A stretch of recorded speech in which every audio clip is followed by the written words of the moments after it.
12 ফেব্রুয়ারির নির্বাচন নিয়ে প্রস্তুত দেশবাসী। শেষ মুহূর্তের প্রচারণায় ব্যস্ত প্রার্থীরা। ভোট প্রদানের সুযোগ করে দিতে 11 ফেব্রুয়ারি সাধারণ ছুটি ঘোষণা করেছে সরকার। কিন্তু যদি বলা হয় পিছিয়ে যাচ্ছে নির্বাচন, সেক্ষেত্রে বিশ্বাস করবেন কি?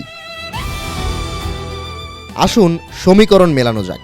24 আগস্টে ক্ষমতাচ্যুত হবার পর একের পর এক মামলায় জর্জরিত হন শেখ হাসিনা। 2025-এ আইসিটির এক মামলায় ঘোষণা করা হয় ফাঁসির রায়। অথচ নির্বাচনের বছরেই উল্টো গণেশ। একের পর এক মামলা থেকে অব্যাহতি পাচ্ছেন সাবেক সরকার প্রধান। প্রথম সারির গণমাধ্যমগুলোই এই খবরগুলোকে ছাপিয়ে যাচ্ছে প্রার্থীদের মনোনয়ন বাতিল, প্রত্যাহার কিংবা প্রচারণার খবর। তবে এমন ঘটনায় উত্তপ্ত সামাজিক যোগাযোগ মাধ্যম।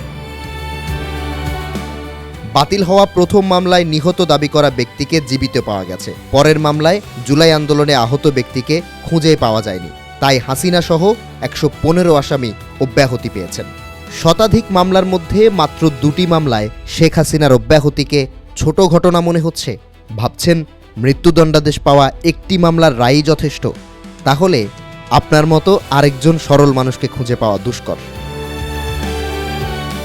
সম্প্রতি যুদ্ধাপরাধের মামলায় মৃত্যুদণ্ডাদেশ পাওয়া মাওলানা আবুল কালাম আজাদ আদালতে আত্মসমর্পণে ছিলেন। বাচ্চু রাজাকার হিসেবে পরিচিত এই ব্যক্তির বিচার করে আন্তর্জাতিক অপরাধ ট্রাইব্যুনাল। মামলা চলাকালীন সময়ে তিনি পলাতক ছিলেন। পরিবর্তিত পরিস্থিতিতে রায়ের 13 বছর পর আদালতের কাছে ন্যায় বিচার প্রত্যাশা করছেন তিনি। সমীকরণ কি এখন একটু করে মিলছে? শেখ হাসিনার বিরুদ্ধেও বিচার প্রক্রিয়া সম্পাদন হয়েছে এই আদালতে, এবং তিনিও পলাতক। আদালত যদি মাওলানা আবুল কালাম আজাদের মৃত্যুদণ্ডাদেশ বাতিল করে, একই প্রক্রিয়ায় কয়েক বছর পর রেহাইয়ের সুযোগ পাবেন শেখ হাসিনাও। স্বৈরাচার হিসেবে খ্যাত সাবেক প্রধানমন্ত্রীকে ফেরানোর জন্যই কি এমন নজির রেখে যাচ্ছে অন্তর্বর্তী সরকার? সেই প্রশ্ন থেকেই যাচ্ছে। কিন্তু এর সাথে নির্বাচনের সম্পর্ক কি? উত্তর হলো আওয়ামী লীগের সাম্প্রতিক কার্যকলাপ। চলতি মাসেই প্রথমবারের মতো দিল্লিতে সংবাদ সম্মেলন করেছেন দলটির শীর্ষ নেতারা।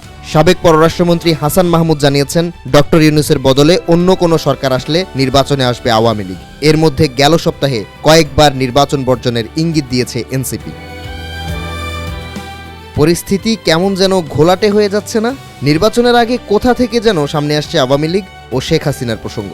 ডক্টর ইউনূস কিছুদিন আগেই বলেছিলেন, পতিত আওয়ামী লীগ নির্বাচন ভণ্ডুল করার চেষ্টা করছে। হাওয়ায় মিলিয়ে যাওয়া সে আওয়ামী লীগকে এখন বেশ সক্রিয় দেখা যাচ্ছে।